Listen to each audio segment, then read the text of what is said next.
ഒരു കുടുംബമാകുമ്പോ, അതും കൂട്ടുകുടുംബമാകുമ്പോ അവിടെ എല്ലാവർക്കും ഒരു തുല്യത വേണം കണ്ണ.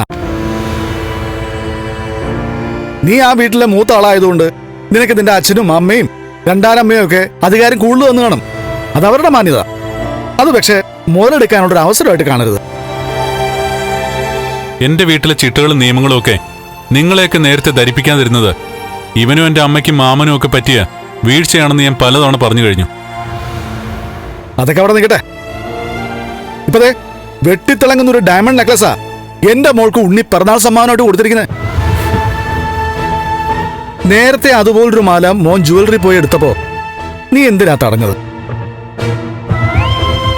അതിനുള്ള അധികാരം കണ്ണൻ ആര് തന്നെന്നാണ് ഞാൻ ചോദിച്ചത്. അല്ല, നിനക്ക് ജുവലറിയിൽ നിന്ന് സ്വർണം എടുക്കാമെങ്കിൽ ഉണ്ണിക്കും അത് എടുത്തൂടെ? ഞാനിതിന് മറുപടിയൊന്നും പറയുന്നില്ല. നേരത്തെ ഒരിക്കൽ ഇതുപോലൊരു സംസാരം ഉണ്ടായപ്പോ കരുണയോട് ഞാൻ പറയേണ്ട രീതിയിലൊക്കെ പറഞ്ഞതാ. പക്ഷെ ഞാൻ സംസാരിച്ചിട്ട് പോയ ശേഷം അത് തിരുത്തി പറയുന്നുണ്ട് പലരും. അതാണ് കുഴപ്പം. അല്ലടാ ഉണ്ണി?